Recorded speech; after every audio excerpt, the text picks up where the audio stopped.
दुनिया का सबसे अनमोल रतन। प्रेमचंद का पहला कहानी संग्रह और उसकी पहली कहानी दुनिया का सबसे अनमोल रतन। आखिर क्या था दुनिया का सबसे अनमोल रतन जिसे दिलफिकार ढूंढ रहा था?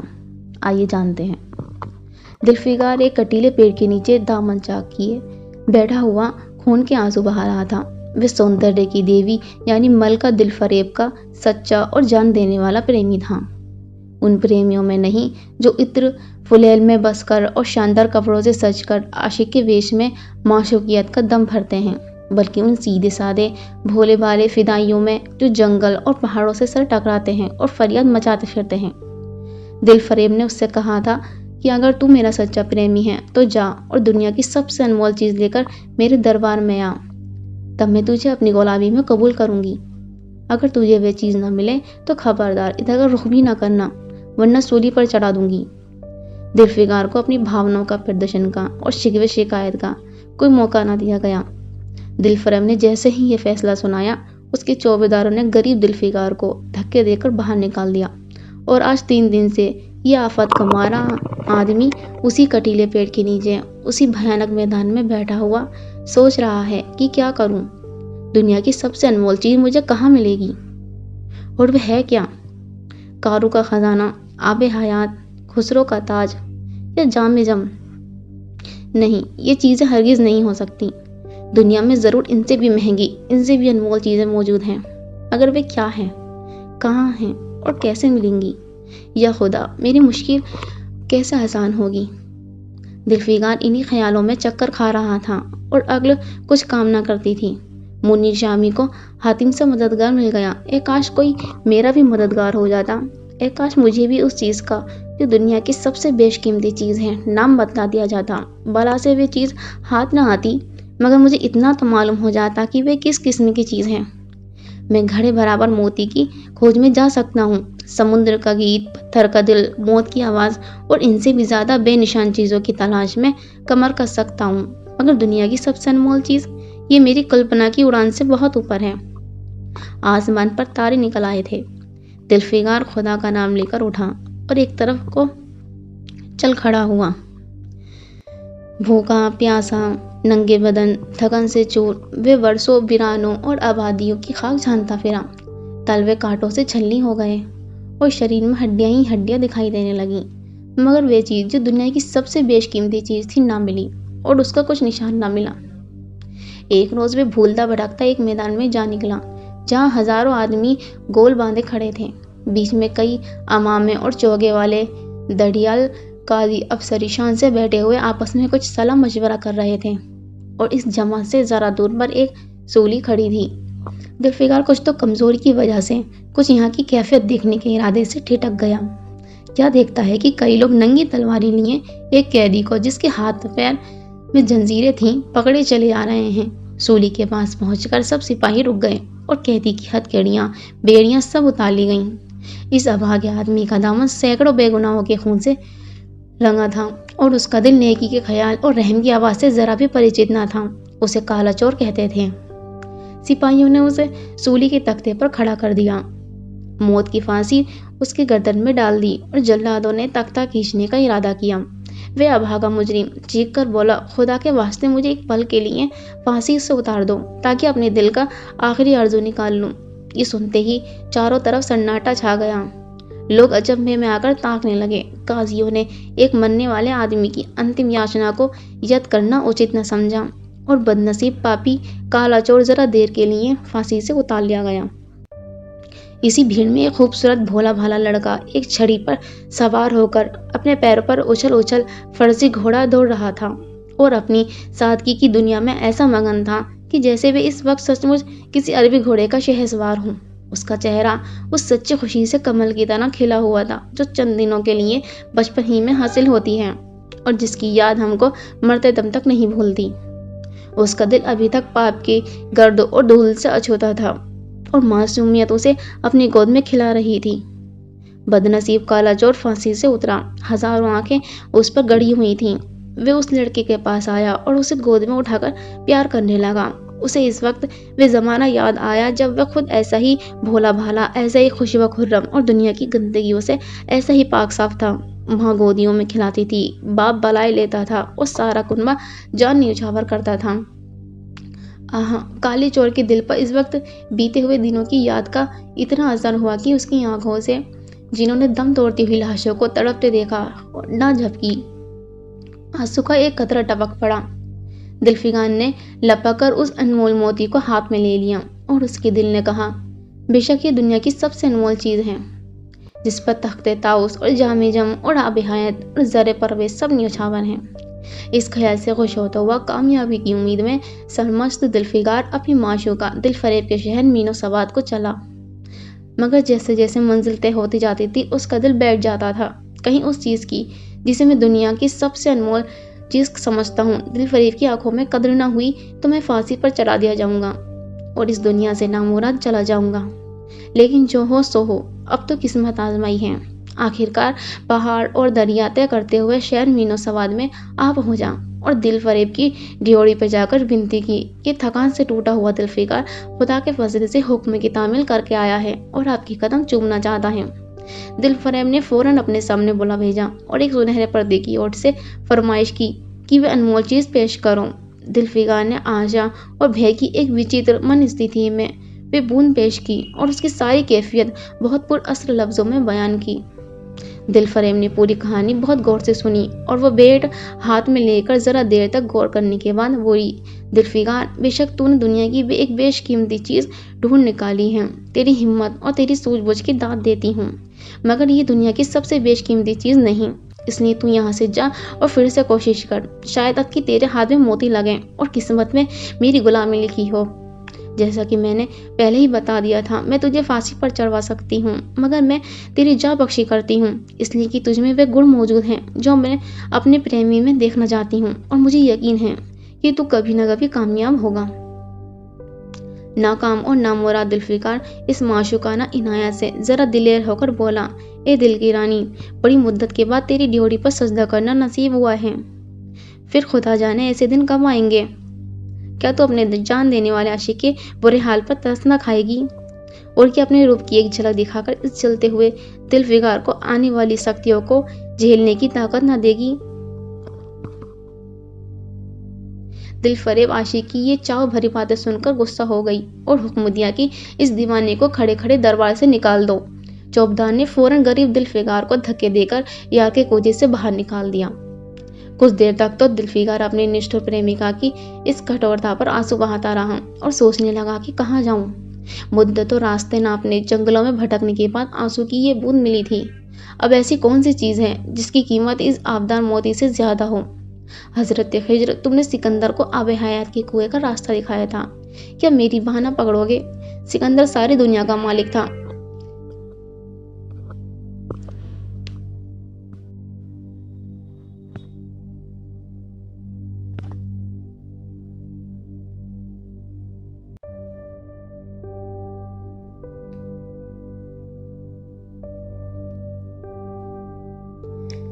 मैं तो एक बेघर बार मुसाफिर हूँ। तुमने कितनी ही डूबती किश्तियाँ किनारे लगाई हैं। मुझ गरीब का बेड़ा भी पार करो। ए आली मुकाम जिब्राइल, कुछ तुम ही इस नीम जान दुखी आशिक पर तरस खाओ। तुम खुदा के एक खास दरबारी हो, क्या मेरी मुश्किल आसान ना करोगे। गरज ये कि दिलफिगार ने बहुत फरियाद मचाई मगर उसका हाथ पकड़ने के लिए कोई सामने ना आया। आखिर निराश होकर वे पागलों की तरह दोबारा एक तरफ को चल खड़ा हुआ। दिलफिगार ने पूरब से पश्चिम तक और उत्तर से दक्षिण तक कितने ही जंगलों वीरानों की खाक छानी। कभी बर्फिस्तानी चोटियों पर सोया, कभी डरावनी घाटियों में भटकता फिरा, मगर जिस चीज़ की धुन ये थी वह न मिली। यहाँ तक कि उसका शरीर हड्डियों का एक ढांचा रह गया। एक रोज़ वे शाम के वक्त किसी नदी के किनारे खस्ता हाल पड़ा हुआ था। बेखुदी के नशे से चौंका तो क्या देखता है कि चंदन की एक चिता बनी हुई है और उस पर एक युवती सुहाग के जोड़े पहने 16 श्रृंगार किए बैठी हुई है। उसकी जांघ पर उसके प्यारे पति का सर है। हजारों आदमी गोल बांधे खड़े हैं और फूलों की बरखा कर रहे हैं। यकायक चिता में से खुद ब खुद एक लपक उठी। सती का चेहरा उस वक्त एक पवित्र भाव से आलोकित हो रहा था। चिता की पवित्र लपटें उसके गले से लिपट गईं और दम के दम में वह फूला सा शरीर राख का ढेर हो गया। प्रेमिका ने अपने प्रेमी पर न्यौछावर कर दिया और दो प्रेमियों के सच्चे पवित्र अमर प्रेम की अंतिम लीला आंख से ओझल हो गई। जब सब लोग अपने घरों को लौटे तो दिलफिकार चुपके से उठा और अपने चाक दामन कुर्ते में ये राख का ढेर समेट लिया और इस मुट्ठी भर राख को दुनिया की सबसे अनमोल चीज समझता हुआ सफलता के नशे में चूर यार के कूचे की तरफ चला। अब जैसे जैसे अपनी मंजिल के करीब आता था उसकी हिम्मतें बढ़ती जाती थीं। कोई उसके दिल में बैठा हुआ कह रहा था कि अब की तेरी जीत है, और इस ख्याल ने उसके दिल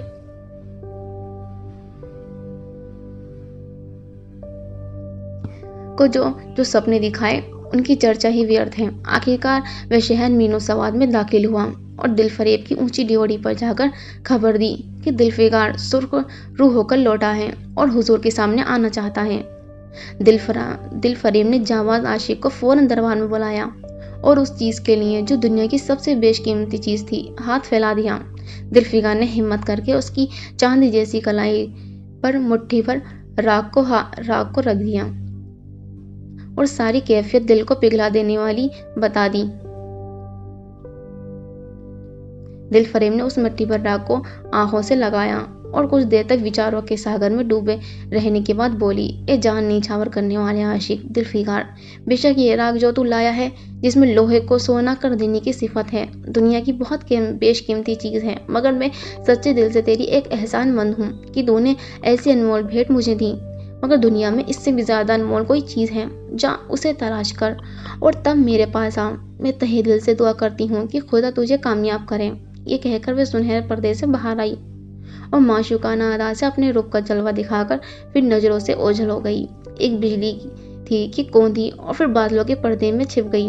अभी दिलफिकार के होश हवास ठिकाने पर ना आ पाए थे कि चौबदार ने मुलामियत से उसका हाथ पकड़कर यार के कूचे से उसको निकाल दिया और फिर तीसरी बार वे प्रेम का पुजारी निराशा के अथाह समुद्र में गोता खाने लगा।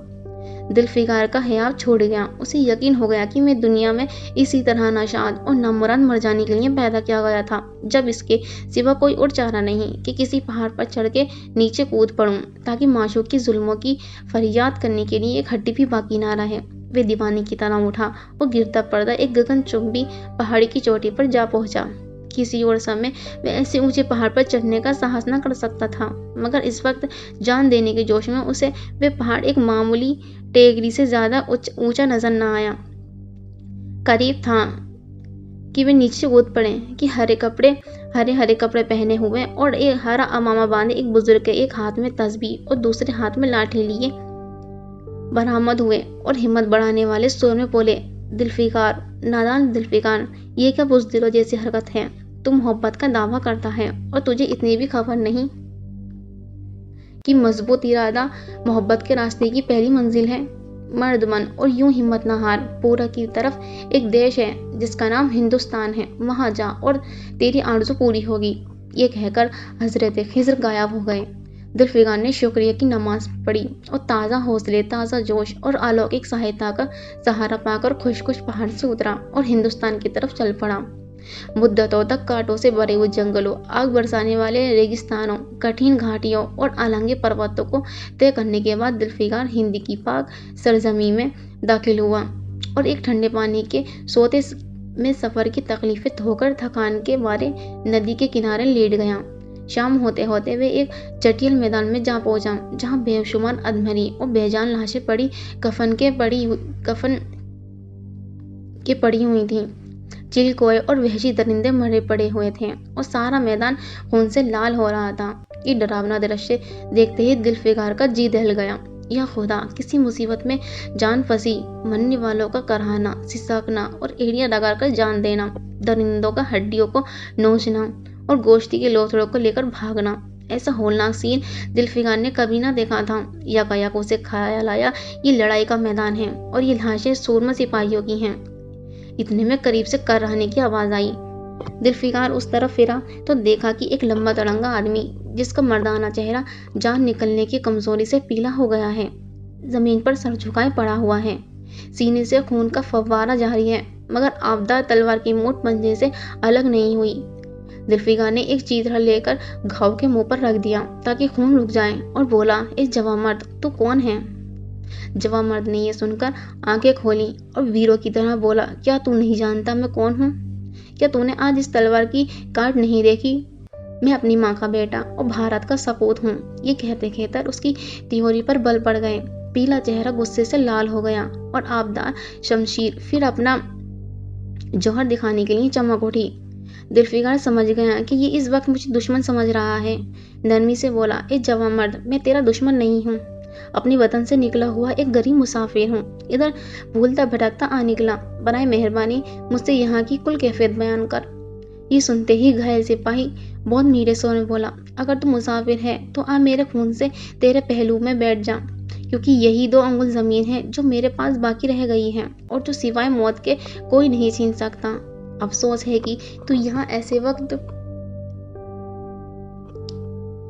में आया जब हम तेरा आतिथ्य सत्कार करने के योग्य नहीं। हमारे बाप दादा का देश आज हमारे हाथ से निकल गया और इस वक्त हम बेवतन हैं। मगर हमने हमलावर दुश्मन को बता दिया कि राजपूत अपने देश के लिए कैसी बहादुरी से जान देता है। ये आसपास जो लाशें तू देख रहा है ये उन लोगों की हैं जो इस तलवार के घाट उतरे हैं। और गोया कि मैं बेवतन हूँ, मगर गनीमत है कि दुश्मन की जमीन पर मर रहा हूँ। क्या तूने ये मरहम रख दिया? खून निकलने दे। इसे रोकने से क्या फायदा? क्या मैं अपने ही देश में गुलामी करने के लिए जिंदा रहूं? नहीं, ऐसी जिंदगी से मर जाना ही अच्छा है। इससे अच्छी मौत मुमकिन नहीं। जवान मर्द की आवाज मध्यम हो गई, अंग ढीले पड़ गए, खून इतना ज्यादा भागी खुद ब खुद बंद हो गया। रह रहकर एक आध बूंद टपक पड़ता था। आखिर सारा शरीर बेदम हो गया। दिल की हरकत बंद हो गई और आंखें मूंद गईं। जुल्फिकार ने समझा अब काम तमाम हो गया कि मरने वाले ने धीमे से कहा, भारत माता की जय, और उसके सीने से खून का आखिरी कतरा निकल पड़ा। एक सच्चे देश प्रेमी और देशभक्त ने देशभक्ति का हक अदा कर दिया। जुल्फिकार पर इस दृश्य का बहुत गहरा असर पड़ा और उसके दिल ने कहा, बेशक दुनिया में खून के इस कतरे से ज्यादा अनमोल चीज कोई नहीं हो सकती। उसने फौरन उस खून की बूंद को, जिसके आगे यमन का लाल भी है, हाथ में ले लिया और इस दिलेर राजपूत की बहादुरी पर हैरत करता हुआ अपने वतन की तरफ रवाना हुआ और सख्तियां झेलता हुआ आखिरकार बहुत दिनों के बाद रूप की रानी मलका दिलफरेब की ड्योढ़ी पर जहाँ पहुंचा और पैगाम दिया कि जुल्फिकार सुरखरू और कामयाब होकर लौटा है और दरबार में हाजिर होना चाहता है। दिलफरेब ने उसे फौरन हाजिर होने का हुक्म दिया। खुद हस्बे मामूल सुनहरे पर्दे की ओट में बैठी और बोली, जुल्फिकार, अब की तू बहुत दिनों बाद आया ना, दुनिया की सबसे बेशकीमत चीज कहाँ है? जुल्फिकार ने मेहंदी रची हथेलियों को चूमते हुए खून का वे कतरा उस पर रख दिया और उसकी पूरी कैफियत पुरजोश लहजे में कह सुनाई। फिर खामोश भी न होने पाया था कि वो सुनहरा पर्दा हट गया और जुल्फिकार के सामने उसका एक दरबार सजा हुआ नजर आया, जिसकी एक एक नाज़नीन जुलेखा से बढ़कर थी। दिलफरेब बड़ी शान के साथ सुनहरी मसनद पर सुशोभित हो रही थी। जुल्फिकार का उसने ये तिलस्म देखकर अचंभे में पड़ गया और चित्रलिखित सा खड़ा रहा कि दिलफरेब मसनद से उठी और कई कदम आगे बढ़कर उससे लिपट गई। गाने वालियों ने खुशी के गाने शुरू किए।